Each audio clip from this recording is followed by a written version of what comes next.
Hello, everyone, and welcome to another edition of Life on the Grid. My name is Kobe Lambeth from the Podium, and we have a new co-host for this month's episode of Life on the Grid, Ben Schneider. Ben, we're very excited to have you here today. How are you doing? I'm doing pretty well, Kobe. Thank you for giving me the opportunity. I know I've had a lot of fun doing the Grid Live wrap-ups on Sunday nights after the Cup races, so it's great to continue to be involved with Grid on another program. Yes, we're definitely excited to have you on here live on the Grid and Grid Live wrap-up as well. Give you a little extra work to do here at the Grid Network. And as we've noted, we're in a transition here at Grid Network. Our founder, Joe Samiogo, recently got a full-time job, and we're all very happy for him. Be sure to congratulate Joe down in the comments below.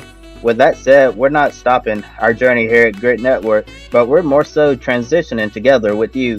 Our weekend programs, Grid Live Pre-Race and Grid Live Wrap-Up, remain unchanged. Grid Tonight will be more frequent during the week with shorter videos lasting between 5 and 15 minutes.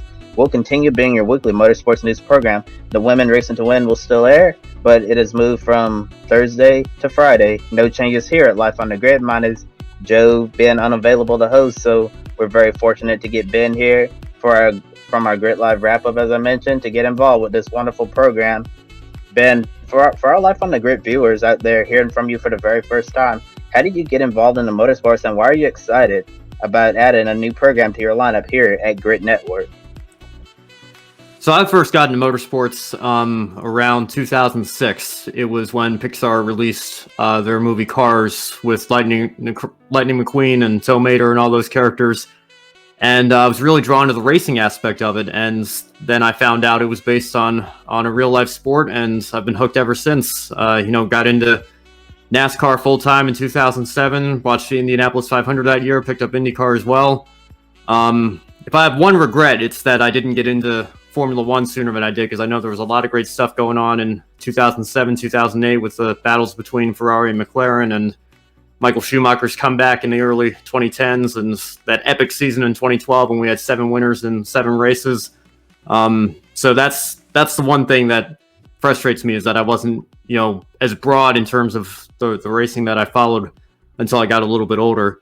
In terms of joining you guys here at Grid, I know we've known each other over social media for a long time. I've been very thankful that you gave me the opportunity to come on and talk some racing during the wrap-up shows on Sunday nights, and I've really enjoyed doing those. And it's great to have another opportunity to do another show here with you guys. And I know my schedule's pretty flexible week to week. I don't know exactly what my shifts are going to look like at work, but I certainly hope that I get the opportunity to do many more of them. Yes, definitely really excited to have you here at Grid Network. Been a part of the wrap up, and now Life on the Grid, and just really enjoying you being here at Grid Network. You bring a different perspective that I'm sure all of our viewers at home really like to hear, and just overall, you're a really wonderful addition to Grid Network, and also I think you have a YouTube channel as well. Do you want to add a little bit about that? Yeah, sure. I guess I can talk about that a little bit as well. I've had the channel for, I don't know, I guess technically as long as I've had my my Gmail email account. Just kind of posted whatever there for a long time. And then when I got into college, I started doing some podcasts through the student-run radio outlet, and I'd grab the files afterwards after we finished the show and started posting video versions on the YouTube channel. But more recently, since I've graduated, I've had some time to put some mini documentaries together. I guess there's really 3 main parts of my channel or 3 main subjects rather, that I upload videos on regularly. That's motorsports, game shows, which is another passion of mine, my favorite television genre, one of my favorite forms of entertainment, and the podcasts that we still do on occasion. And I know that we're getting close to 1,000 subscribers. Technically, I know it's we've still got a little bit of a ways to go there. It's gotten there a lot faster than I anticipated, because I think a couple of my videos hit the algorithm. The bushwhacking video in particular, around Christmas time going into the new year, got a lot of views, as well as kind of the one that I did on the NASCAR playoffs, and my disdain for the current system, which I'm sure you know all about. I know some people like it, but it's just not for me personally. I prefer a season-long championship like we see in IndyCar and Formula One. So I talked at length about that because after what happened to Kevin Harvick in 2020, I just really couldn't take it anymore. But I've got some other video ideas that I'm bouncing around now that I'm going to try to be putting out every couple of weeks or so. So I'm looking forward to it. It's been another place for me to be able to express myself and talk about what I'm passionate about and share that passion with others. So it's been fun.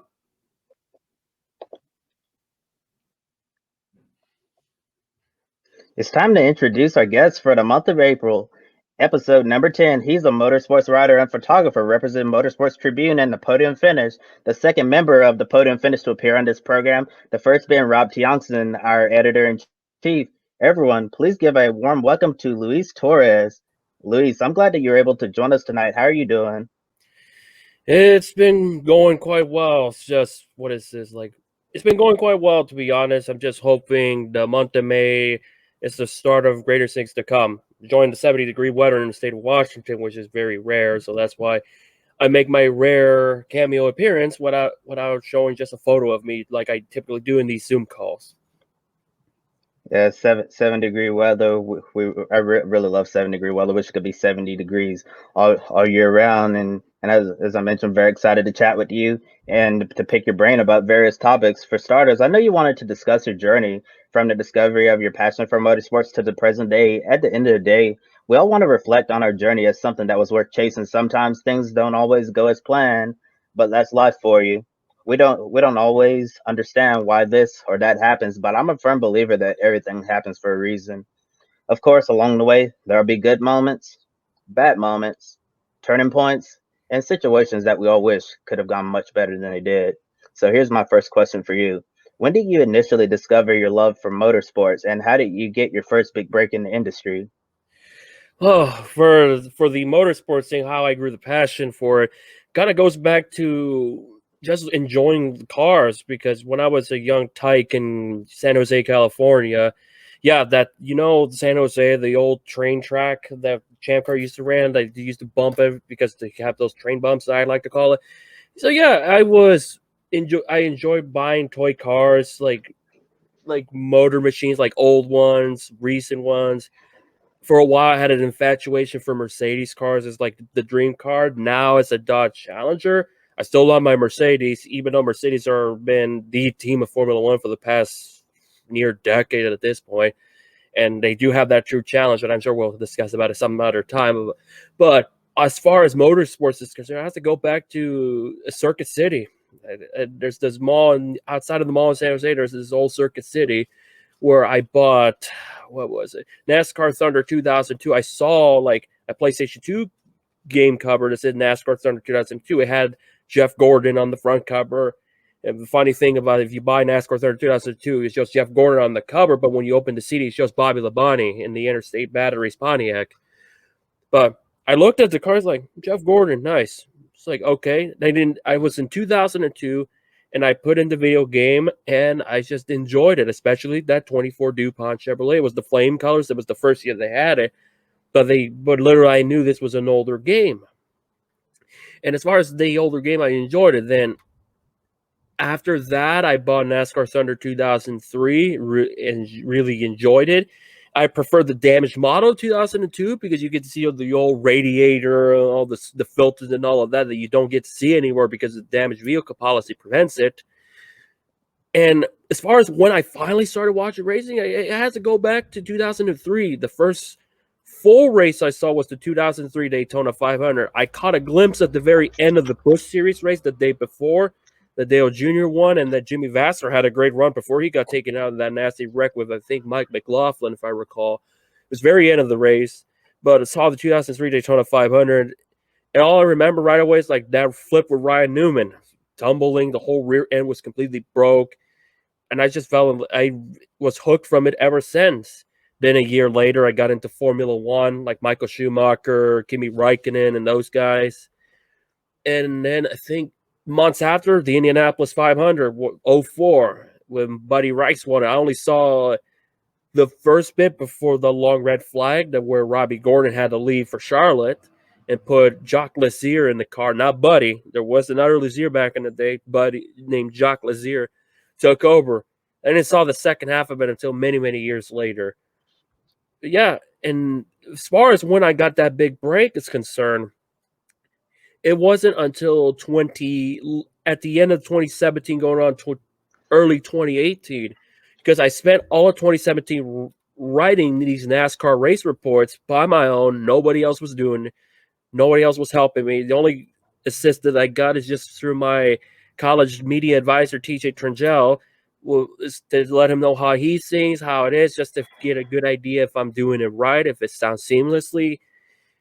And then Seth Eggert, who used to be with Motorsports Tribune, caught notice of some of my works, like the Ron Hornaday, where I talked about how Ron Hornaday, yeah, he is a Cup bust, but he was a great Busch driver, but definitely a legend in the truck series. I wrote about it because it felt like, to me, when he was given the nod to be inducted into the NASCAR Hall of Fame, I felt like this is excellent for those who succeeded in lower level divisions like Jack Sprague or Mike Skinner, or even like guys like Jack Ingram, Sam Art, even the modifieds with Mike Stefanik and Ted Christopher.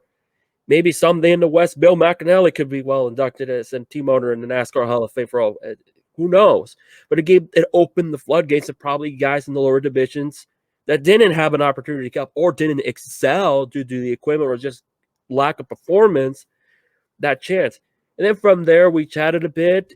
And then by the off season, he told me, I think if I remember correctly, Seth contacted Joey Barnes, who is the editor in chief and pretty much the founder of Motorsports Review, who now does stuff for Racer.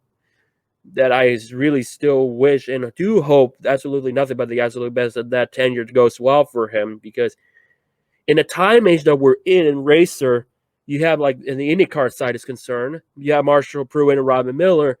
Not a lot of young people in retrospect. So for a guy that busted his butt like Joey, getting that opportunity is admirable. All right, going back to how I got the break. So we talked a bit to see where I fit in. Originally, when I got the big break to join Motorsports Review in 2018, I was initially going to do NASCAR and IMSA.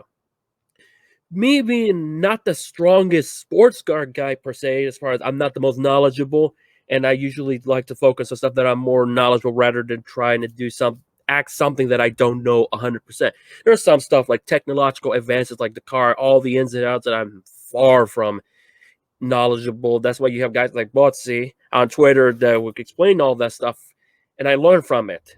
But all intents and purposes, I said I wanted to do more IndyCar because I felt like I enjoy NASCAR because NASCAR was the first love that I had. And as far as the pandemic's concerned, it made me question some of the love that I do for the motorsports, especially now.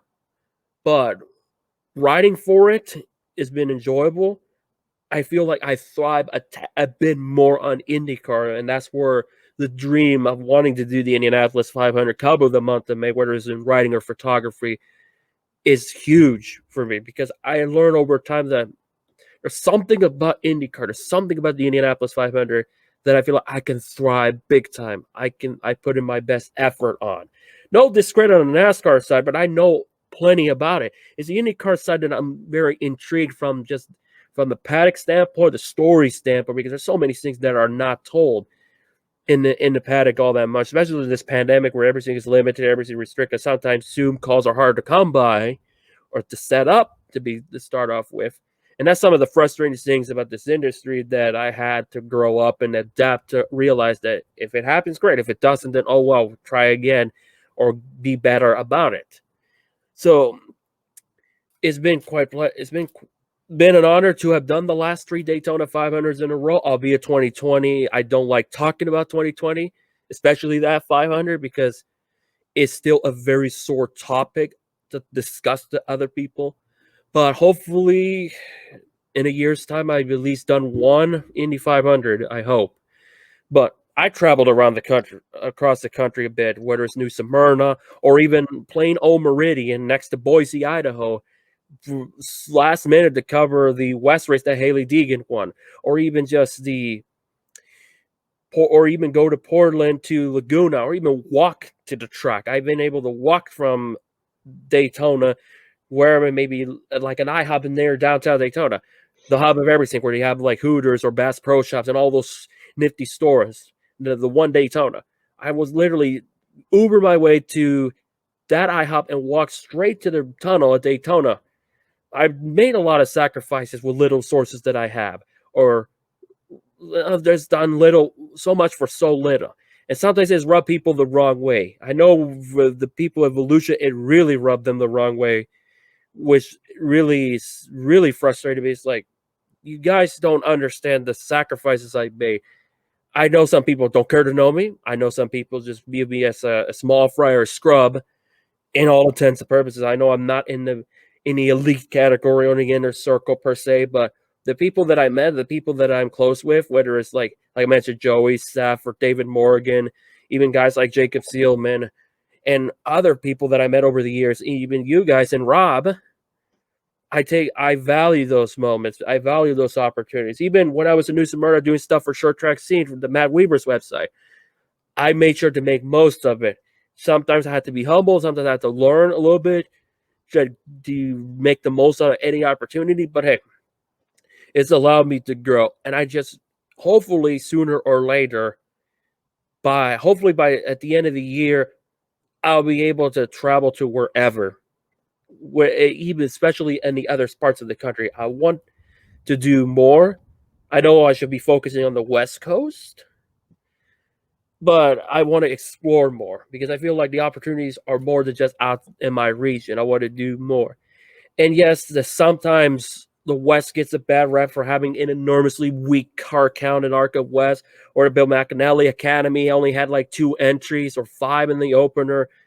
But the West Coast has had such tremendous history, and to be hopefully that one guy out west that carries the torch, that carries the tone for other people that say, "Hey, look, this guy from the west side is able to do stuff, able to make sacrifices, just does not quit, no matter how many times people want to put me down or frustrate me or annoy me or being passed over and all of that stuff." So that love is still there. And I don't think, and hopefully, like I said, the big goal for me this year is to do the Indianapolis 500. If it's stuff at IRP, then great. At least I'll be around the area. But the big picture for me right now is the biggest goal is to do one Indianapolis 500 at some point, and hopefully it's sooner than later. Yeah, we can definitely see that your passion for motorsports is alive and well, very strong, and it's really admirable how passionate you are about this. And you talked about a lot of the sacrifices that you had to make, and we all know that in order to make it in this industry, you have to make a lot of sacrifices and get some big breaks as well. And I know you talked about Motorsports Tribune, about being affiliated with them for a while now. Media outlet founded by Joey Barnes, a very talented motorsports journalist who's also a contributor at racer.com alongside the likes of Marshall Pruitt, Robin Miller, all of that. I've personally haven't had any interactions with Joey, but I've heard many good things about him, and I totally respect his work. Then you got involved with us over at the Podium Finish. We both know Rob Tiongson well. I mentioned earlier that we had him on a previous episode of Life on the Grid. Joe and I had a long discussion with him several months ago about a wide range of topics. Rob is a really great storyteller, so I definitely encourage all of our viewers to check out that episode with Rob Tiongson, editor-in-chief at the Podium Finish. And I got 2 questions for you. Luis, first, what's the most important thing that you learned from Joey Barnes as a journalist and knowing your website? You were inspired to tell Kepler stories. Where did all of that inspiration come from? Essentially, when it comes to Joey, and I'll include Rob into this as well because he's been a huge instrumental. Like I mentioned, I had to be humbled a bit. I know I mentioned Matt briefly. I mentioned Rob, and Joey also has to keep me humble in this aspect. I think the most important thing that he told me so far, all of them combined, but specifically Joey, is to enjoy the moment. Don't wear yourself out. Don't get burnt out too much, because if you get burnt out too much, it's gonna hurt you significantly. And I think over time, I realized this, that I thrive in the moment. I don't pause. I don't reflect that much because I want to enjoy and hopefully make most of it and see if there's a return on investment or people at least recognize my work. There have been times that I've done all the work. I poured my blood, soul, even some tears along the way, even some leg cramps, back pain, all of that. I put part of that fault being involved in my in a mundane job for a year and a half before the pandemic kind of laid me off into that. So I've been able to devour my focus into this world of the motorsports journalism and motorsports media. But to enjoy it and don't put yourself on a bind. Because if I put myself in a bind, then it's going to set me back tremendously on the financial side. Because everything that I've done has been out of my own pocket. I don't really go there, but when it comes to being doing photography, I think I've only had 4 official gigs, 2 for Action Sports Photography in Portland and Laguna Seca. Another one was through Short Track Scene, like I mentioned, with Matt at New Smyrna a couple months ago. And the other one, and I'm hoping is soon, I can't disclose that right now because I got to get approved for it first. I'm hoping to land something soon to make it my 4th one. But I imagine more than likely I'll have 4 by the end of May. 4 opportunities. The other times, very rarely, people see my work. They pay for my work. Very rarely. I think only in my entire lifetime I've only been paid once for my works, and that was for after the Arca West race that I did at Roseville and Kern County. Other than that, I had to display my works, make sure to socialize it. If people see it, great. It thrives me a lot more. So I tend to live in the moment and thrive on other people seeing my work instead of pausing, relaxing, just realize that I should be thankful for this opportunity, be gratified to get to do what I do. And I think this pandemic and hopefully the big thing when I have that chance at Indianapolis or that one opportunity that I can do this for a living rather than just do it on the side, because that's the thing I've been battling my entire life, proving that the family, proving everyone that what I'm doing is going to be worthwhile. Whether they like it or not, that's tough love, because I'm not giving up this opportunity. And that's why I have my portfolio website, Luis Torres Multimedia, for example, for a reason, to show my works, to see if anyone wants to see my stuff. It's all right there in one big place. I show my galleries. I write blogs about it. I haven't written a blog in a while because I used to do these goals they call the list of promises, but with this pandemic, I had to pause it. I'm just doing it under my own terms, rather in a tight-knit schedule, like 365, 366 days, depending on the year. So he taught me to just enjoy the moment. I'm still working on it, trying not to put myself in the bind or overwhelm myself. Over time, I know once that big future break hopefully I get, I don't know when that will be. I'm hoping it's not deep into my life, because I have a lot of things I still want to accomplish or like to have. And one of them being have somebody that understands my passions, to understand the goals that I do, and be with me 100% of the way through the ups and downs. That's the thing that I eventually like to have someday. Right now it's not in the cards. It is what it is.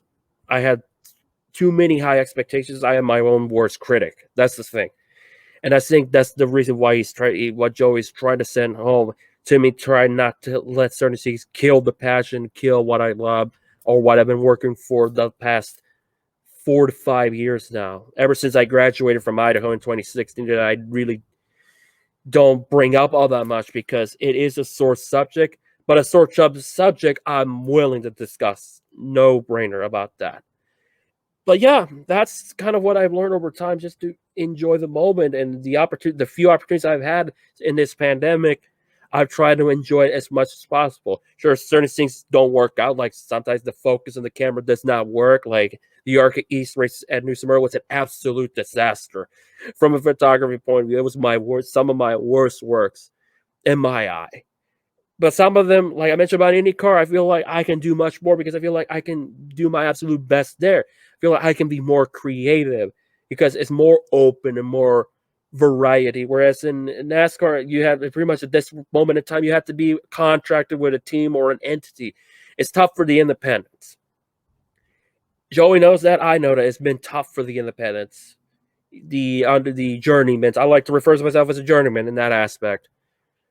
That's just not going to quit. It's just not going to give up. But for people like myself to grow, the opportunities need to arrive. Because if you don't get the opportunities, how is somebody going to grow despite putting all the hard work and effort? Because when I joined Motorsports Tribune, it was just about 10 people in that staff role, 10 or 11.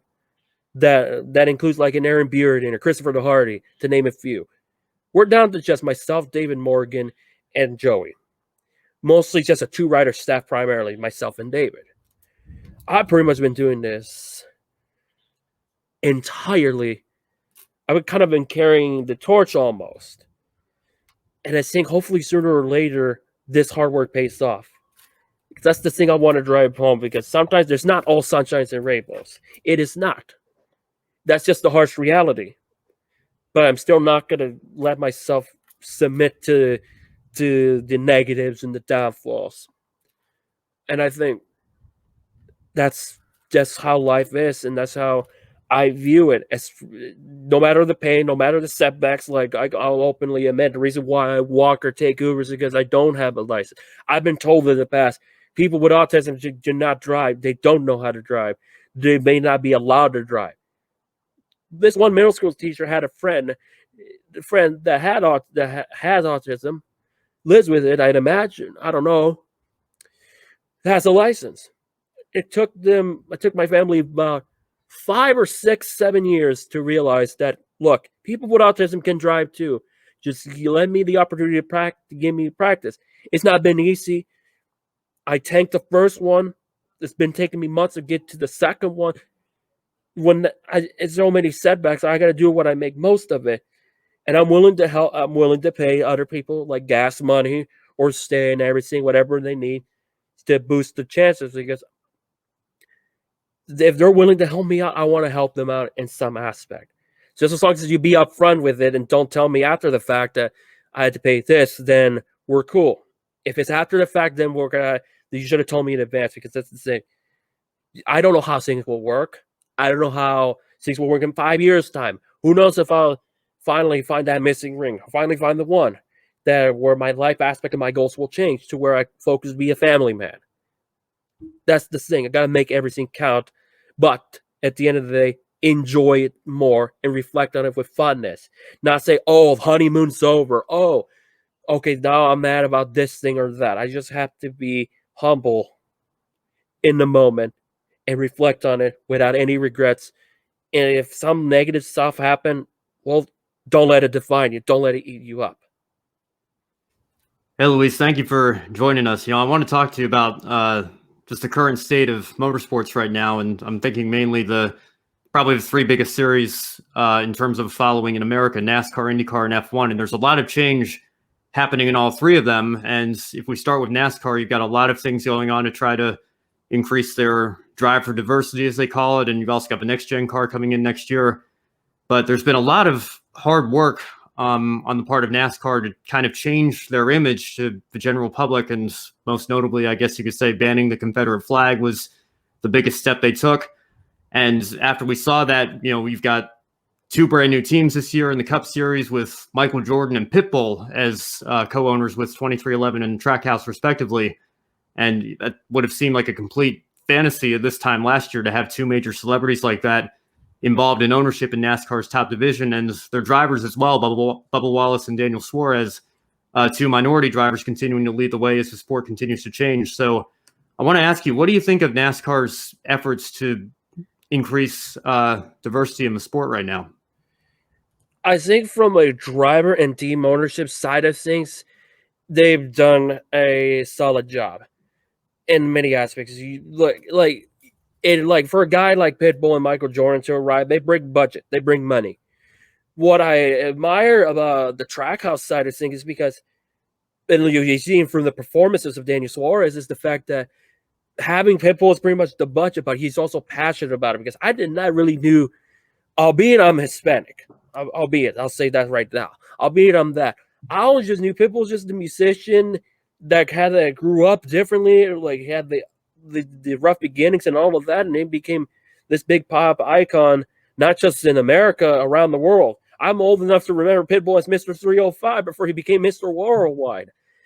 And just hearing the Zoom calls when I was at Volusia, when there were hundreds of media people out there when that was official, talked about the education and all of that, how passionate he is to provide education for those who need it, because I do stand that education is very important.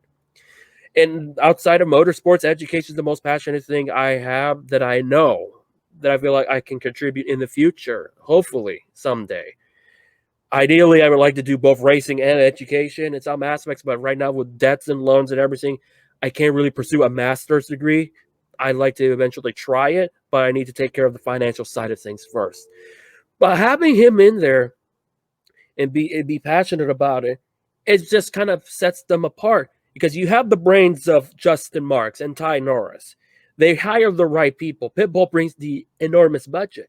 And I think if it'll create ingredients of a successful team. And also, I admire the fact that Pitbull was passionate about racing and education. That's why when I was at Daytona, I asked the question both in English and in Spanish about it, because I think it's really important to drive that home, that he's doing it for a reason. He wants to make a difference. He wants to be involved in something that is welcoming and inclusiveness. And that's the thing that I learned over the years throughout high school, especially the leadership camp in Mount Triumph at the Sismus Learning Center. Diversity, inclusion, and making that change. I think Pitbull being in it is great. Same with Michael Jordan. He's been a NASCAR fan for much of his life. It's no secret. There's a newspaper out there. He hung out with Richard Petty when I believe he was still a Carolina Tar Heel in the 80s.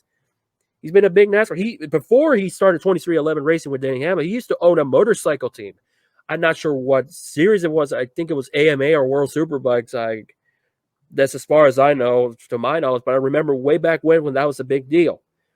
So, and for Bubba Wallace to stand for what he believes in, it rubs people the wrong way, but it brings a lot of admiration to others, because in this day and age, inclusivity is vital. On the media side of things, that's where I hope it gets a little bit better over time in this, and not just in NASCAR, but just all around, to be more like embrace and hone the people who are covering it internationally, especially that are bilingual or speak multiple languages, to give them the opportunity. They've been a little bit better about it, but there's still some room for improvement, don't get me wrong.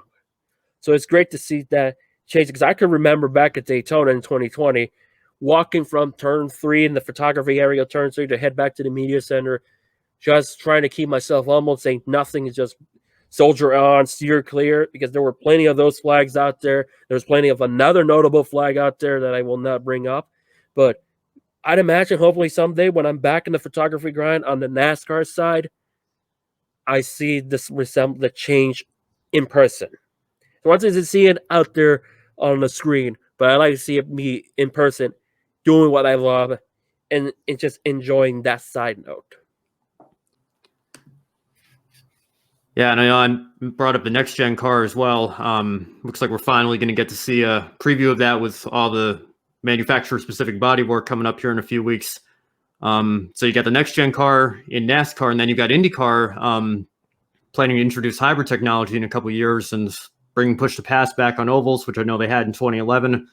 But it seems like a big storyline in IndyCar right now is the rookie class, and 3 guys who you hardly consider rookies. You got a Supercars champion in Scott McLaughlin, the former Haas F1 and Lotus F1 driver Romain Grosjean, finishing top 10 in his IndyCar debut with Dale Coyne, and of course all the NASCAR fans all excited about Jimmy Johnson racing for Chip Ganassi. So what do you think has made IndyCar such an attractive place for drivers from completely different series? What's made it an attractive place for them to come kind of have a second career?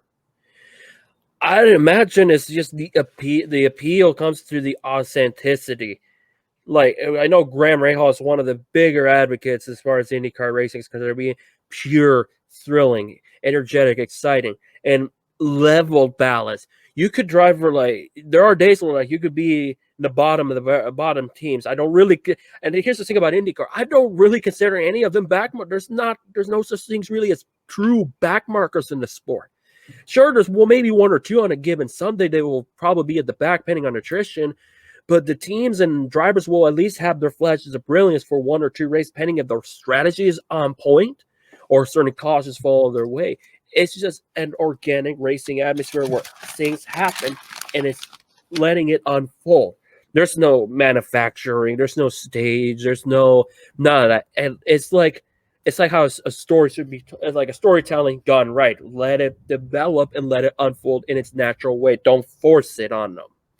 And I think for like the open wheeler guys, I know some people, the biggest gripe, they'll say, oh, you got all these F1 rejects out there. This goes back to kart as well. Oh, you got F1 rejects, or it's all sure this and that. But hey, look at it this way. If those quote unquote rejects, like an Alex Zanardi, who got 2 shots at Formula One, didn't do well. Didn't amount to much, unfortunately. He was able to be one of the top stars in kart. Or you have like right now Grosjean. If he continues this momentum, it shows you, like Marcus Ericsson as well. Marcus Ericsson, I said this with Johnson. If Johnson is on par with Marcus Ericsson, then Johnson will have something in IndyCar. Because Marcus Ericsson never really had a successful Formula One. He never really had the team for it. He drove for Sauber. He usually was never much of a contender for points. Whereas Grosjean, he's a proven veteran. Sure, Haas is going to be Haas. They have their awful moments that only tends to happen to Haas. F1, that's just the sad reality of it. But Grosjean, when he was in Lotus, when he was in his prime, he had great runs. Sure, people view him as have a reputation for those incidents or the memes of Spa 2012, but guys like him, or even guys like Rubens Barrichello and Takuma Sato, they were able to get their career, or even Emerson Fittipaldi. Because when Emerson Fittipaldi moved to kart in the mid-'80s, his latter half of Formula One was egregious. People forget. He won those championships right out of the gate. He was young. Then he tried to do the family's efforts, and he amounted to really nothing at all to when he went to kart, he flourished. Not just flourished, he flourished on the ovals. And I know some people like Max Chilton that only runs the Indy 500, or guys like Grosjean or Jimmy Johnson, even from NASCAR, say they don't want to try the ovals, or guys like Allmendinger just will not be back in open wheels again after what happened to Justin Wilson, a close buddy of his, dude. That one Rolex 24 races together, competed in the Champ Car world. I think guys coming out there, they want to let them develop them in progress. If they succeed, great. If they don't, they just don't. But with IndyCar, it's almost an even level field. With teams like Foyt, Coyne, even Carlin with Connor Daly, he put that car on the pole on an oval. You don't really see that this day and age in many series. It's like saying in Formula One, an Alfa Romeo like Giovinazzi puts it on the pole, or even in NASCAR like Rick Ware Racing, which ironically fields an IndyCar team that's partnered with Dale Coyne. Get a strong qualifier run, because back in the day in NASCAR, you had like a Bobby Allison team or a Bahari get poles every once in a blue moon. You don't see that anymore. Or even have those teams, the journeymans, have strong qualifying efforts. Because I remember Cole Custer nearly making it to the final round of qualifying in a Rick Ware car, albeit aligned with Stuart Haas. But still, I think it's just more variety. The competition is intense. As far as the push to pass is concerned on the ovals, I hope it works out. Because there's going to always be concerns with these ovals these days, like Pocono. I firmly believe it's just like sometimes drivers need to be patient a little bit more. I don't know if sometimes it's the car that had something to do with it, they bunch them up, or it's just sometimes safety infrastructure is not up to par. Because I know that one of the big things about Pocono is some of the fencing is not strong per se. It's not at its strongest compared to in Indianapolis or other ovals. And some people say, oh, Pocono doesn't belong in the IndyCar anymore. It's like, you realize that maybe something had worked in the 70s or it's time, but Pocono is a unique track. It's based out of Trenton, Indianapolis, and Milwaukee when they built that thing. You want to have variety. And I think the sad thing is that there's not many ovals, and I feel like there should be. But sometimes it's just the driver's will of wanting to do it. Or sometimes it's just certain things have to fall its way, like Fontana. I remember to this very day when Robert Miller said that if Fontana is not a finale race in the eyes of the promoters of Fontana, ISC, International Speedway Corporation, or NASCAR essentially, or the promoter of the IndyCar races of Fontana, why bother? They want that finale. Ironically, now we have a finale in California, just not Fontana. No, I love Laguna Seca. It's a beautiful track. Long Beach, I love Long Beach. It's close to LA. I have a dear friend of mine, a dear friend of mine from there. It's just it's so many things, but at least while the ovals is lacking, but it's opened the eyes of other people trying to do different things, and I applaud that, to get that challenge, to learn or have fun, because that's the saying, enjoying it, have fun. That's what Johnson is doing, learning, but also enjoying it. Have fun to end his career on a more positive note. Roman Grosjean, for example, he wants to learn and enjoy a little bit more. Because that's the thing about Marcus Ericsson. He's enjoying life after F1. Alexander Rossi, he would have that F1 mentality to the point that it rubbed a lot of people the wrong way. Now he's embraced it to where he's actually competitive. Or even like, who else? Scott McLaughlin, he's done everything that he in supercars. He must kind of like nothing left to prove. He wants to go to IndyCar, still young. He has a loved one that came from the States. So it's an exciting time. But while we're talking about those exciting times, let's not forget guys from the road to Indy, like Kyle Kirkwood, Stingray Robb. You have a couple guys going to road to Indy, like Peroni, who was in Formula 3 to my knowledge. The opportunities is there, and I feel like Road to Indy is one of the best well-honed craft junior formula levels out there right now, and it does rival the formula, the ones in Europe, in my opinion. Yes, the car counts is not the greatest. It looked really healthy at Barber with 13 compared to the past having 6 or 7, especially with this pandemic that canceled the whole Indy Lights campaign. To see them an excellent turnout shows you. There's a lot to Michael McDowell, to wrap this up. Michael McDowell, when I asked him about the road to Indy, that saved his career.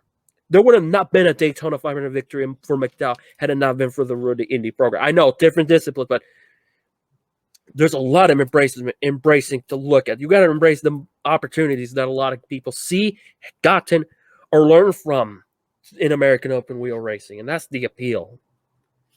Yeah, I know you mentioned Formula One a lot with drivers coming over there, and expecting change there as well with the regulations that were supposed to be introduced this year. Of course, they got delayed due to the pandemic.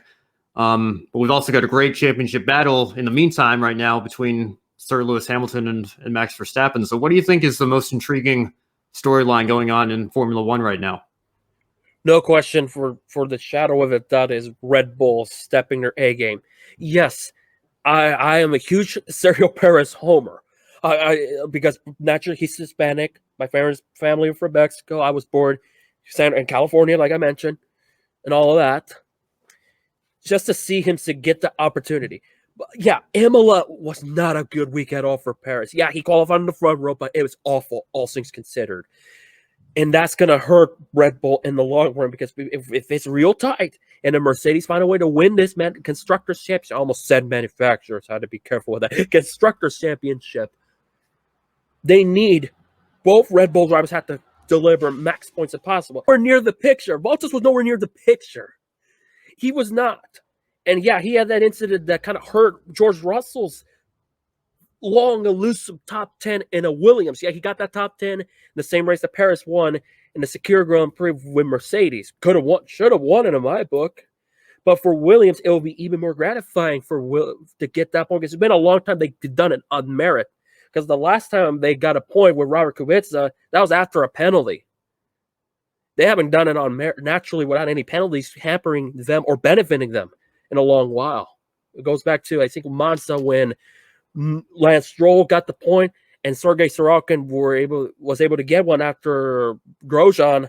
Speaking of Grosjean, got disqualified. If I remember, Renault had him playing a big role anyway. But yeah, going back to Red Bull. Can they respond? They can't. Like Imola is a prime example where you cannot have an off week. What they did in Bahrain with Paris, what it looked like he was not going to be able to start the race. It looks like he was not going to be able to participate. Those are the kind of performances they need. Imola should have been a big statement win for Red Bull when Bottas was nowhere near in the picture. Perez was there, but mistakes and all of that cost them dearly. So it'll be curious to see how both Red Bull drivers and both Mercedes drivers, in their maximum potential, no drama, no reliability problems. I want to see them battling it out race by race to see how close it's going to be. It's excellent to see Verstappen delivering great runs so far. That's great for Formula One. It's great for the competition to show, look, yeah, Mercedes are that Goliath. And many people's eyes, they want to see that David, a stronger David, that could be the next Goliath to beat the ultimate Goliath in Mercedes, because they just owned and crushed it. We've seen Ferrari tried it. They failed, whether it's Vettel's mistakes or other circumstances that's bit him in the dust. And that's been the problem with Vettel the past couple of years. It's just starting to see kind of like he's his own worst enemy sometimes. Same with Leclerc. Yeah, they have their moments. But with Red Bull, it's just Verstappen is going to be that guy that's going to fight for wins. Perez got to be that guy that executes for podiums and strong runs. And if Verstappen has a problem, Perez steps it up and maybe scores one for the team and get that win and the poles and the podiums. Something that Albon wasn't able to do, something that Gasly wasn't able to do. They need, like back when in the prime of Red Bull, you had Vettel and Weber. Sure, they butted heads. They clashed. But they were able to score. They had that strong number two.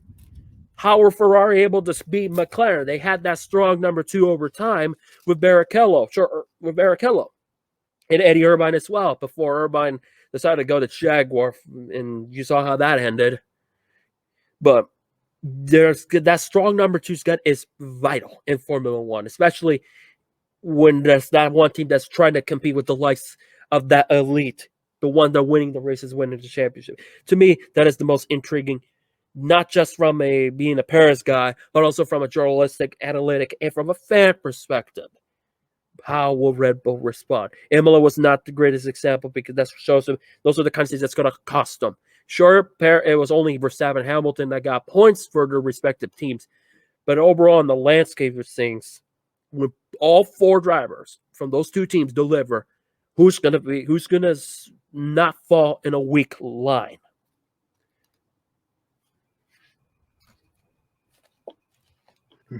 Wow, I've really enjoyed watching you and Ben chat, Luis. I have to say one thing: you're one knowledgeable guy about motorsports. I've learned a lot listening to you, and now I'm sure Ben needs a break for a little bit, so I'll chat with you while Ben has a brief lie down.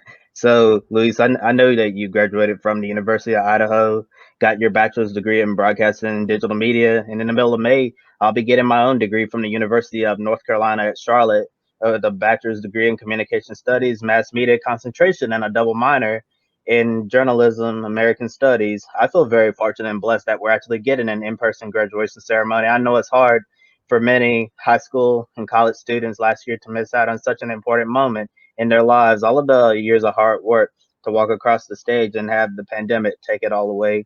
So I definitely don't take this for granted.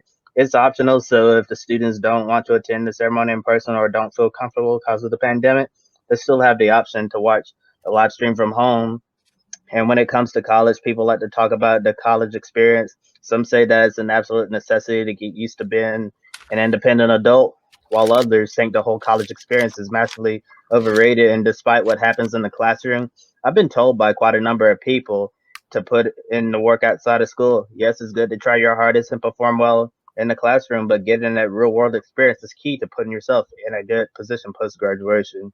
I tried I tried this by doing an internship my freshman year. I know it's really weird to do an internship so early in college. People usually wait till the very end, but In fairness, this is the ideal way, honestly. Find the opportunity right out of the gate if it presents itself. I remember back in Granite Falls High School, my main mentality is find the internship in college, get that internship. That was one of my biggest goals, to find the internship.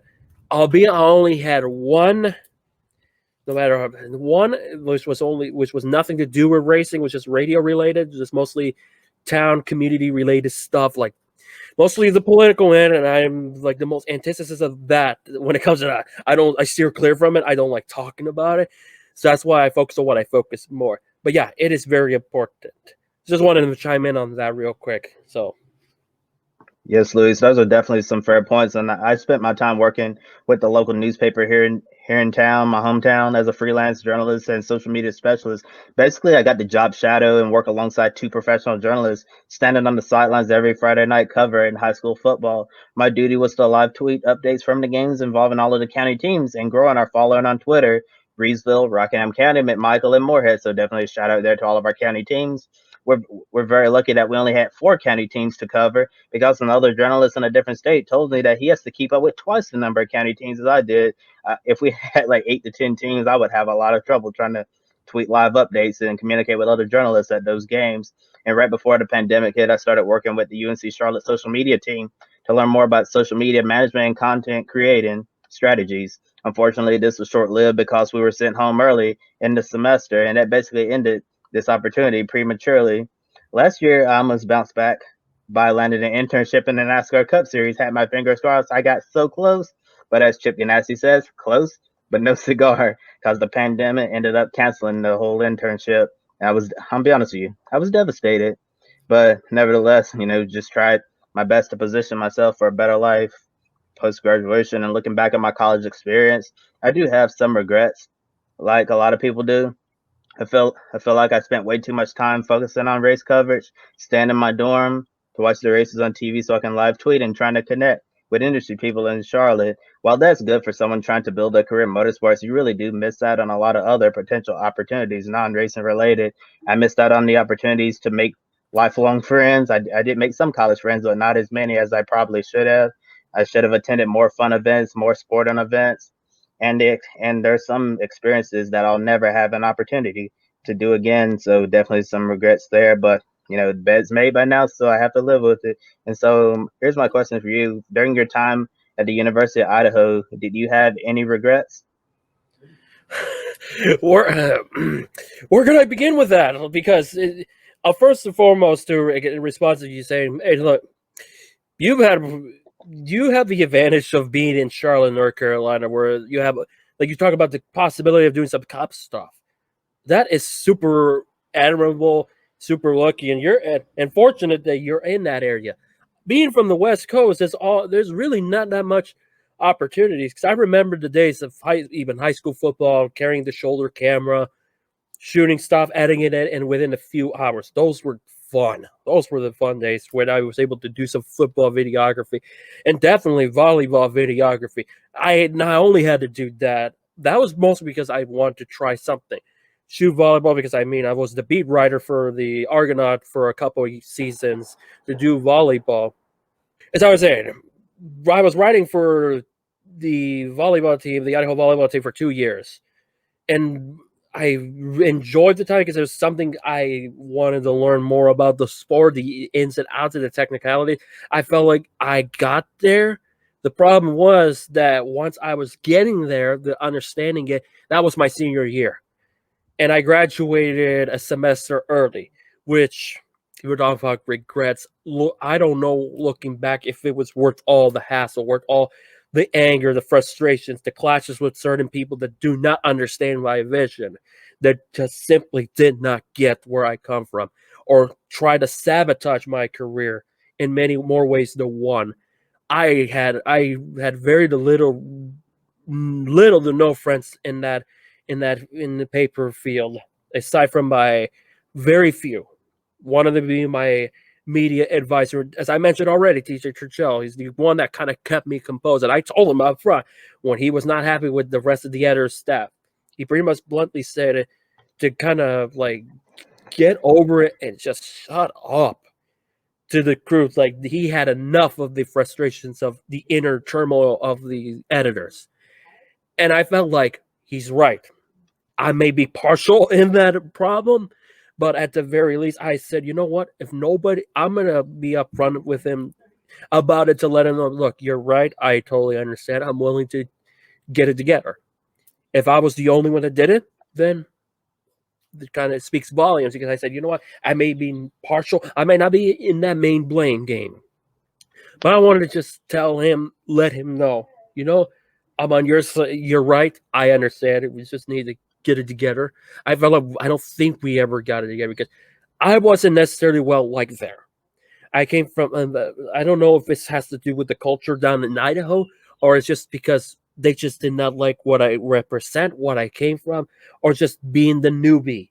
Because I took over a role from a very popular guy. It's one thing to be very popular, but you want to be very popular, getting, like in wrestling terms, getting over. I tried very hard to get over with those people. It didn't work. It got me really almost nowhere with most of them. But I made sure to learn, bust my tail, work hard to get better in the writing.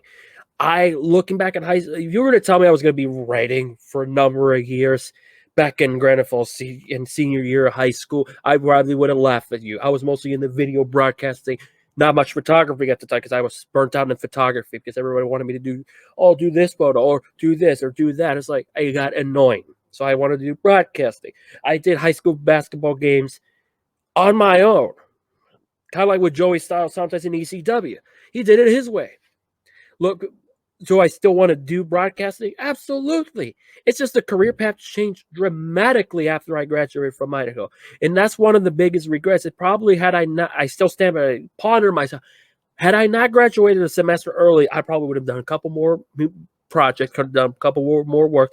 I feel like I probably would have been in a relationship with somebody by that point. There were seeds planted in that, but I wasn't too, because I didn't want to commit to a relationship or long-term friendships with something because I wasn't sure if it's going to be worth my time.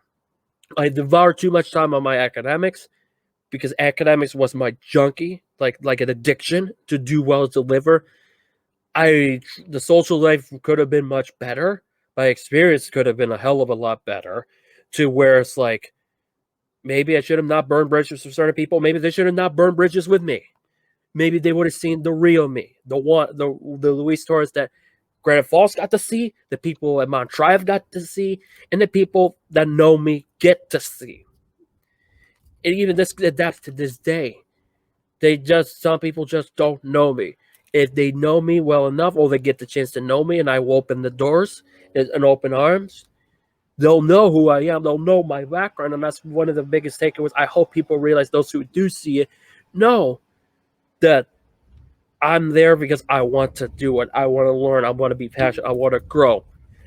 Not do it a certain way to where, okay, yeah, it's going to be beneficial in the short run, but I want to be doing stuff that I love in the long run, where people see I did it the right way, the respectable way, and not try to burn bridges or act in a way like some people on Twitter are, to where people in the social media department will lambaste certain people because of how inaccurate or just how they present themselves on social media. That I'm trying to grow to be better about it as well. So there's some things I really want to say, but I feel like, nah, not worth the battle. Not many people are going to read it anyways, or so I think. But the biggest regret is just maybe establish certain friendships or maybe a relationship and patch certain things up. That is my big regret, because retrospectively, I enjoyed the opportunities I had, like KUIFM, Moscow 89.3. I loved doing the radio show. Sure, looking back at it, it was cringe. Sure, my skits were terrible and lack of continuity and all of that. If I were ever to do a video, a retrospective about my skits, my series that I did, I'd be blunt. I said, what was I thinking? Why did I went with this route? Maybe if I had the you know what, as Pato O'Ward said, refer to what Pato O'Ward said on IndyCar Radio regarding how is he able to produce an excellent lap, or the James Hunt comment he told to Sir Sterling Moss. If I had that, maybe I would have probably been more better about it. Maybe my works would have been stand out even greater on the radio side. But I enjoyed the time there as one of my highlights. There were a lot, as much as the lowlights define me down there, I want to remember the good times, but also reflect on the bad times, because retrospectively, you're right. The college experience is really excruciatingly overrated, especially from my perspective. It was. The people that I know, the people I still respect and talk to every now and then, real props to you. I admire you. I'll always put you over. If you need anything or want to chat, I'm always there. But for those that made it miserable, they ruin it for me. Toodles. Don't care. Goodbye.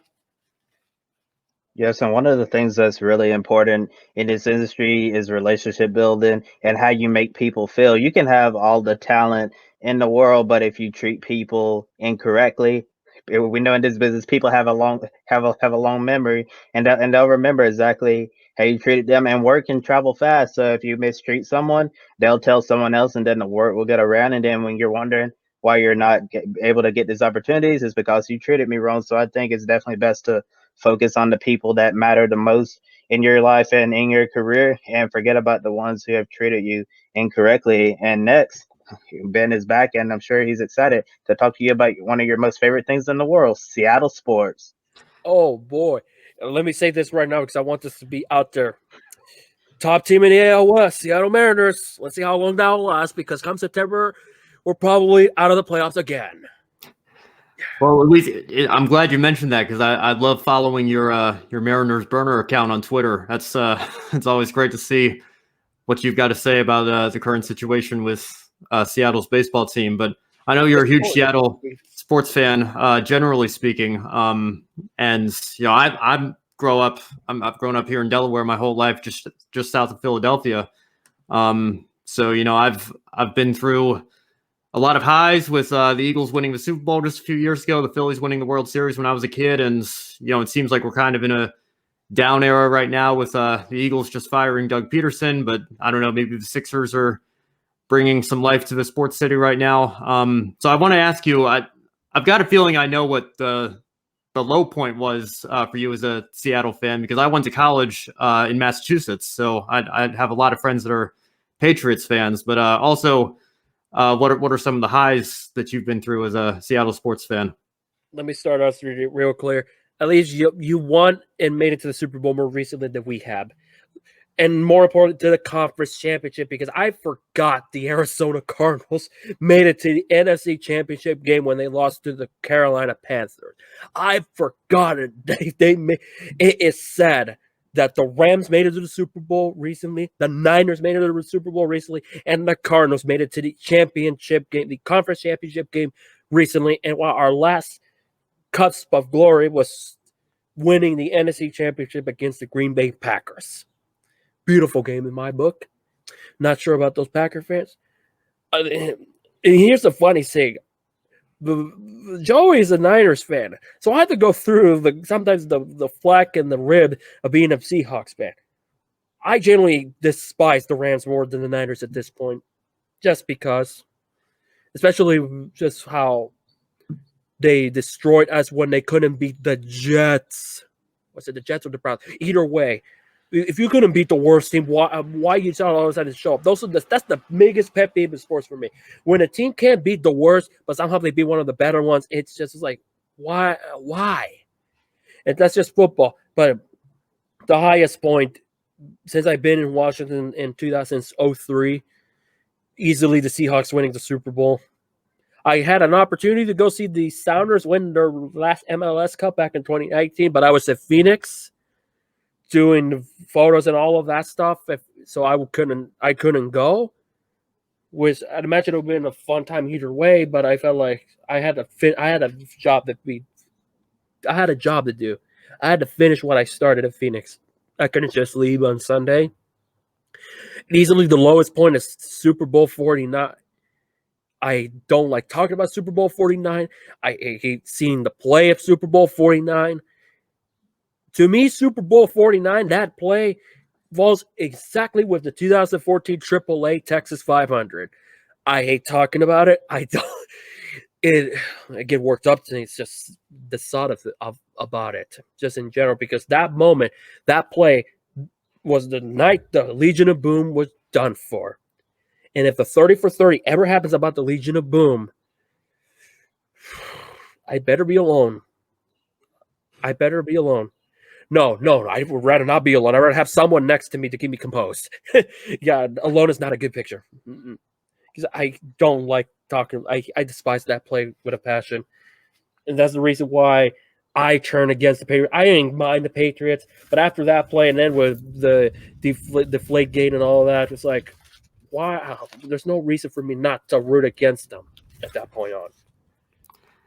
Yeah, well, just shifting into the other two major pro sports, basketball and hockey. I know you guys just got an expansion franchise in Seattle with the Seattle Kraken in the NHL, but I think back to the NBA. I know they've talked about expansion recently as well, and your team, the Seattle Supersonics, moved to Oklahoma City and became a Thunder a long time ago now. It's already been 13 years since that happened. Yeah. So, if the NBA were to expand again, could you see them looking into bringing the Sonics back? They have no other choice. It's Seattle or bust. I don't think there's much of it. So you go there. It's like the fact that Oklahoma claims all of our records and championships and appearances is ludicrous. The big mystery is if that time comes, we get the Supersonics back in the home of Seattle. Do we get our records back, or is it just stuck in Oklahoma forever? We won that championship, not them.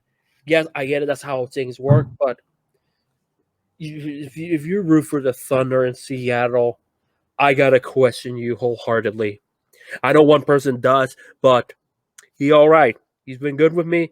I don't mind him one bit. But if I don't know somebody, if I don't know you, if I see you in Thunder gear in Washington, or I see you in Nike U gear, aka Oregon, good luck with that. Good luck with me knowing you. And so those are the two teams that I don't despise the Thunder. I just can't. I can't root for them. You can't root for the Thunder in the state of Washington. At the end of the day, you just can't root for them. That's just me. Yeah, well, you bring up a good point because, I know the Charlotte Hornets moved to New Orleans, and then they became the New Orleans Pelicans after they were the New Orleans Hornets, and the NBA brought an expansion franchise to Charlotte, and their team name was the Bobcats, and then the Bobcats changed their name to the Charlotte Hornets, and they reacquired all the old records. So it will be interesting to see what they do if that is the road they decide to go down. I think Las Vegas would maybe be another option with all the sports expansion teams that have been coming there recently, and the fact that they do some summer league there in the NBA. But yeah, I think it would be great it'd be great nostalgia definitely for basketball fans if we get the Sonics back. Yeah, and as far as the Kraken, there's one goal: Las Vegas. They set the bar. We must live with the bar.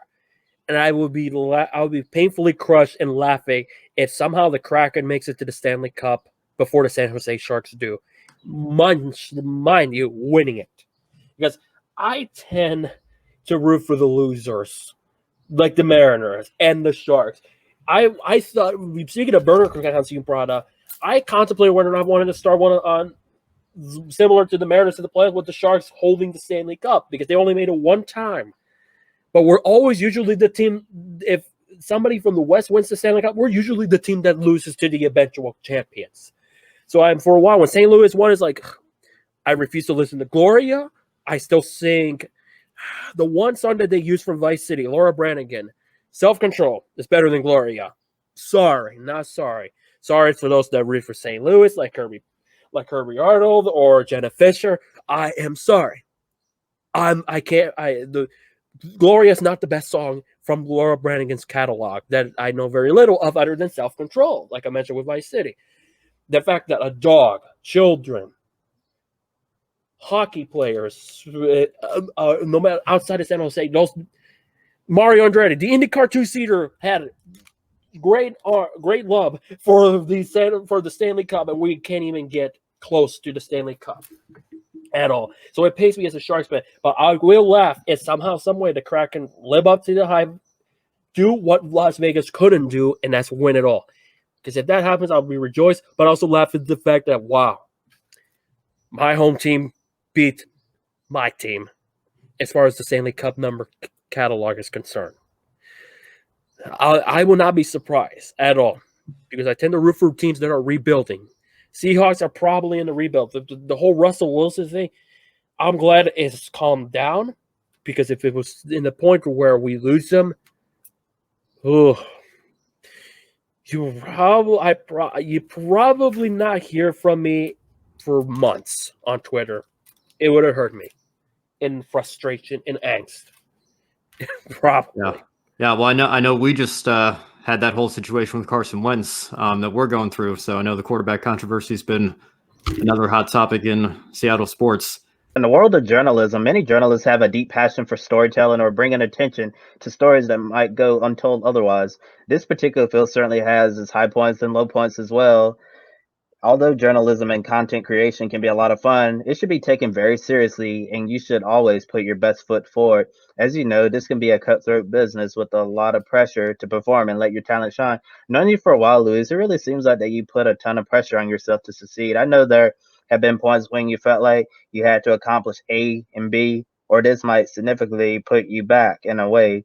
And in my opinion, I think you're a pretty talented journalist who's added a lot of value to Motorsports Tribune and the Podium finish. Joey Barnes and Rob Tiongson got you on the team for a reason because everyone believes in your talent and your ability. Here's what I've been wondering. Why do you put a lot of pressure on yourself to succeed when it comes to the goals that you're trying to achieve? It's all I know, honestly. It's all I want to do. Kind of like I've been watching plenty of rocket clips the past couple of days. And it's the stuff that it's just the moral story of like doing something despite people telling you not to. Don't put yourself in danger, to put yourself in risk. It holds true. That's this thing, media, broadcasting. It's all I know. It's all I've been able to do that I am passionate about. I cannot envision myself doing anything else that I don't enjoy. I've already put myself a couple years on a mundane job before the pandemic. I was miserable. The only thing that kept me forward, that kept me up, is when there's racing going on. I dreaded it. Sure, it paid the bills. It was dreadful doing stuff that I don't enjoy or was forced to do that I don't like. That's why I put pressure on everything, because I want to put myself in a position to where I'm living it, but also making a true living out of it. To where, okay, if I do this, then maybe I could explore other ventures, enjoy new ventures, share it with somebody. I mentioned this already. I want to eventually share it with someone that gets it, that understands it, that knows that, yeah, this journey is not going to be easy. I'll be more than likely traveling probably 40, 50 weeks a year, depending on what I end up doing. But I want to assure, if I ever have children, but my youngest brother, who's going to be 6 this year as well, they're going to be in good hands.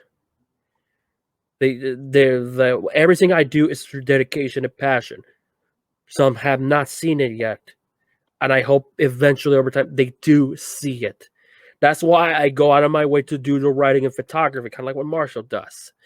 I go out of my way in doing that because I want to be versatile. I want more variety.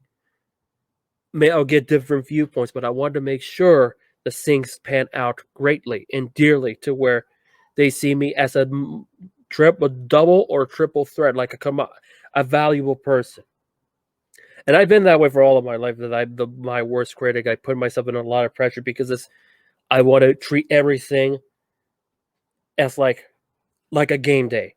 Treat it as your last game. Treat it as your last hoorah. Make the absolute most out of everything. There's this. I know it was a good, funny joke, but relatable. Remember when Regan Smith ran from all the way in that long front straightaway in Fontana to interview Harrison Burton when he got his maiden Xfinity win? It speaks volumes because that's what happened at Texas at the IndyCar race in the Truck Series as well, when Biffle won that thing. I remember in the closing laps of the IndyCar race, I was shooting photos on the trot and the quad oval, the dog leg, the start in the front stretch, whatever you want to call it. I went from there. Then I went to the medical center to get quotes or recorded quotes from, I think it was Dixon and Rossi when they tangled and all that. No, Dixon and Herta. Dixon and Herta.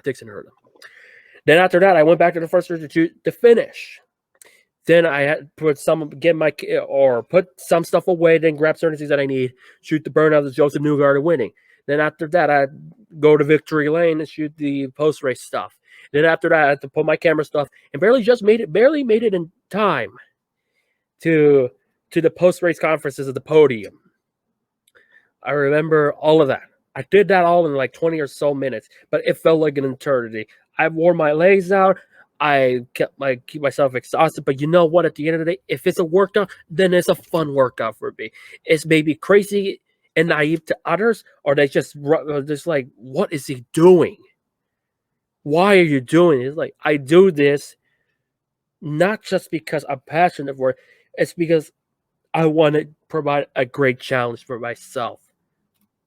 That's why I put pressure. So when those opportunities are slim or hard to come by, I feel like it hurts me more than it hurts me gravely. Because I do I do not want to go back to that mill. As the 3 movies said, that made it into a joke, and Dinner with Racers, rightfully so. That's how I feel. I'm not going back to that mundane life. I don't want to live that mundane. I want to live life how it's meant to be. Fun, enjoyable, no minimal regret, little to no regrets, learn and do it all. That's why I am a peasant when it comes to getting that license. They just simply, sometimes some folks don't get it. And hopefully once I finally get that elusiveness, that's been my biggest Achilles heel in my entire life right now. Once I finally achieve that goal, now I can slowly and surely find something on the side that I can enjoy properly, not do something that I'm going to be miserable and bring the worst version of myself. I feel like the best version of myself is still not there. There's a lot of things that still need to be worked on, and certain things need to fall in a certain way to make it possible. That's just how I am. It's going to take a lot, but that's all I know, and I'm not going to give up on it no matter how many people will shut the door, not acknowledge me, or just all of that jazz. Yes, and I think life in general that we're always working trying to improve ourselves. Me personally, there's a lot of things in my life that I wish were different right now, and yes, there are some things that I could have done differently to make those necessary changes. But like you said, the best thing we can do is not to give up, no matter what obstacles are in their way. And I'm sure that you'll do the same thing, Luis. You'll be able to get your license. You'll be able to open more doors and just keep fighting the good fight in order to make your career exactly what you want it to be and to make life as simple as enjoyable as possible. And want to talk about another incident that happened in 2019. So on October 26, 2019, you were the first to obtain some audio that really sent the NASCAR community over the edge. I know you sent out a tweet with the words before, and then you later posted the audio. It came from the Truck Series race at Martinsville Speedway. Todd Gilliland was driving for Kyle Busch Motorsports at the time. The boss man had criticized him throughout the season for not being able to seal the deal and get the win. Some thought Kyle was being too harsh on the young driver, while others said it was just him showing his driver tough love. And it's understandable to really understand why some would be upset with harsh criticism like that, especially when Todd Gilliland was the young driver trying to develop and improve his skills. At the same time, you should know who you sign up for when you drive for Kyle Busch. He expects nothing more than winning races and competing for the Truck Series championship. The audio captured first by you caught Todd Gilliland's frustrations, been let out on the radio after he won his first career Truck Series race. Gilliland said that Kyle Busch could stay in his effing motorhome. As a journalist, I know it feels so good to capture something so big in the moment and be the very first one to get it. However, I do remember that day with especially some of the comments I saw on Twitter after your post. Some fans were questioning the validity and accuracy of your post. Others wanted to hear from the likes of Jeff Gluck and Bob Pockets before believing it. With you being someone who works very hard to be an excellent journalist, it's easy to understand why people questioning your work can be hurtful or even cause anger when when others are doubting your abilities. So here's my question for you: when those like thinking back to that day, when those individuals said things like post the audio or it didn't happen, how did it really make you feel deep down inside? I remember specifically who said that. A couple of them. Somebody decided to say, "Don't listen to this donkey." Let's keep it clean. Don't listen to them. It's like my dummy mistake was saying, "Who's the you know what hot now?" Because Joey caught that and told me that noted it. It's like, yeah, I probably shouldn't have said that. But it's like I have the audio. It's like, okay, if you want the audio, like, here you go.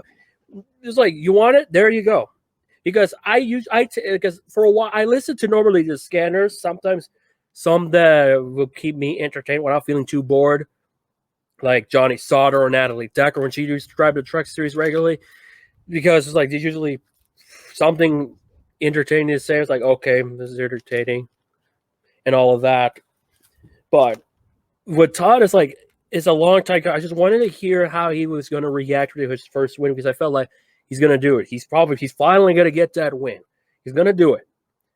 And then when I heard that, it's like, okay, well, I'll just tweet about it.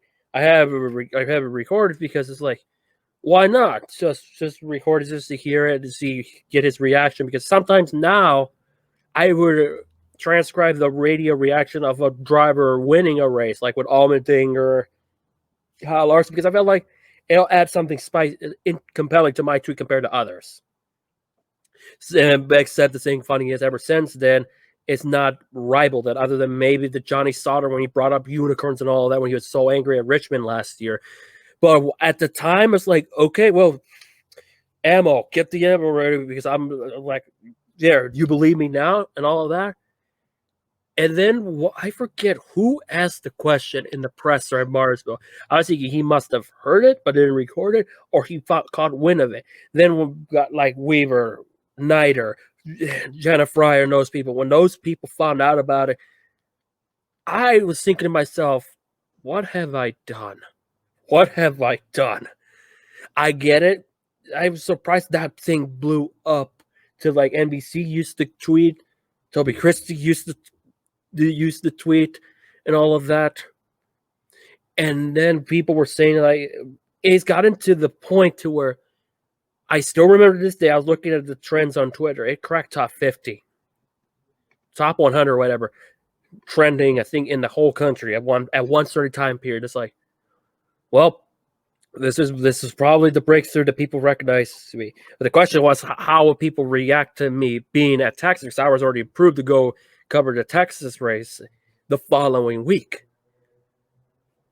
Nobody brought it up. It's like, okay, nobody recognized me and all that. It's like, okay, fine, whatever. It is what it is. I went on with my own business. Jeff, we chatted a little bit at Phoenix about it. He brought up, how was I able? So I was like, well, exactly what I've explained to you guys. I was curious to listen to how he was doing, just capture the moment and all of that, because there's some people that were able to get the Natalie Decker stuff out there. So it's like, there's other people that have done it as well since then. So there's nothing new. Most of it, some more often than not, are transcribed, like what happened with the 51 and James Davison. But yeah, that really didn't hurt me per se. It's like, okay, it's like, you don't believe me? Oh, how you believe me now? But the one that really aggravated me more is when people question, it's like, oh, when Deegan said, when Deegan was going to run full time, when the initial announcement said on a press release that Deegan is going to run the whole season in 2021, then Deegan said in the post-race call that it's still being finalized. One licensed photographer question is, oh, it's in the press release. It's in the press. It's like, she just said it on the post-race call. Literally said it on the post-race call. And then when Bob finally tweeted the response, as far as Deegan's confirming it to the media people that tuned in, sorry I'm getting heated up about it, but it's just how I feel, how I felt about it. It's like, dude, you believe what a press release sometimes says, or you believe from the person that's literally saying it to the press? I take the latter 100 to nothing. So that's the one that frustrated me more than anything else. It's like, dude, I may just only have 1,400 followers, and you have like 20,000 or whatever. But trust me on this one. Trust me. That's the thing that pains me, is when they question me. That's where I get frustrated more than anything. But if I have something that backs it up right away, like with the Todd Gilliland thing, I no remorse, no problem. Don't shy away from it. I don't shy away how I feel. I don't shy away how certain things panned out. I don't. But I didn't publicly say it on Twitter. I'm just telling you all this how I feel because that's the one thing I'll remember for many years to come. And if somehow I eventually established enough, then I was like, yeah, I still remember you questioning me about Kansas. I won't forget it. I like Jimmy Spencer. I don't forget it. I'm just gonna keep it to myself.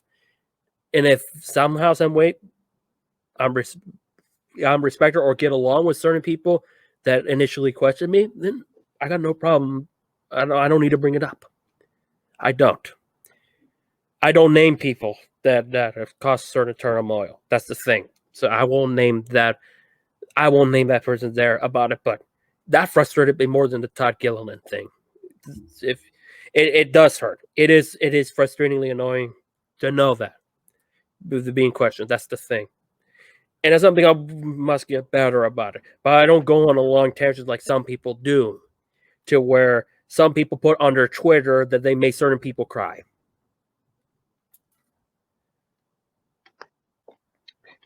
Yes, Luis, and it's really understandable to know why you feel that way and why it's hurtful. I mean, if I heard, let's say, a driver like announce something that's going on with their racing career, and then I tweet about it, and because someone else, like, with a larger platform, as you mentioned, like someone like Bob Pockers or Jeff Gluck, if those guys who are exceptional journalists, I respect them a lot. If they tweet something about it, then they're going to believe it. And if me or you tweet something about it, then they're going to question it until they see it come from the blue check mark. So it's definitely understandable to feel that frustration, especially when you're working hard, busting your butt, and just putting your best foot forward to be the best journalist that you can possibly be. And that's all you can really ask for. And it's really unfortunate that sometimes, I guess the quote unquote little guy doesn't always, get the type of opportunity. But all in all, you just have to do the best that you can to block that out and keep doing what you're doing, because I think you're doing a really great job right now with your motorsports coverage. And unfortunately, we're at a time for it tonight, and just want to thank you for appearing on this month's episode on Life on the Grid. And we definitely encourage all of our viewers to follow Luis on social media, and also be sure to check out Luis's Patreon page, and that's going to be in the video description below. So once again, Luis, we really appreciate you for appearing on Life on the Grid. Certainly appreciate it. If you saw any movements in silence because my the family dog just arrived in there and let her outside, I say just wait, hang on for a second. That's what was going on.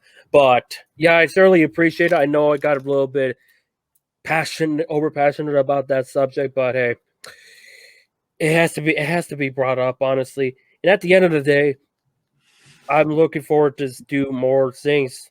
You mentioned about Patreon. I'm intending to do more stuff on there, show my works in advance, or also do like red flag reports, because I still feel like that's a stat line that should be noted in my book. Whether people say it's irrelevant or not, it's one thing. It's like it's worth noting it. If nobody's doing it, then might as well I do it. But yeah, the Instagram, Twitter, also my portfolio website, luisdtorres.com is where you find all my works and blogs and all that jazz. And I'm sure the social media stuff is probably going to be underneath, but y'all say it anyways. I'll say it anyways. At the LT Files on Twitter, Instagram, luisdtorres94. Yes, we definitely appreciate you being here, Luis, and you have a wonderful night. Absolutely. You guys take care as well. Thank you, Luis. Absolute pleasure, man. Joe Samaniego, founder of the Grid Network. We hope you enjoyed the latest episode of Life on the Grid.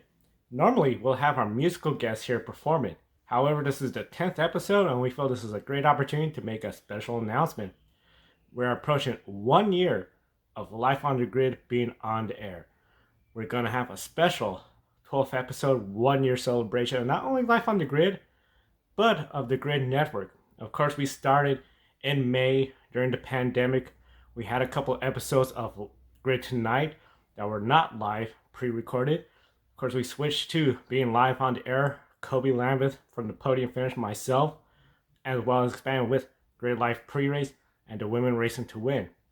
We're going to have a special Life on the Grid 12th episode 1 year celebration of the Grid Network. We encourage everyone to please subscribe and like to the Grid Network right here on YouTube.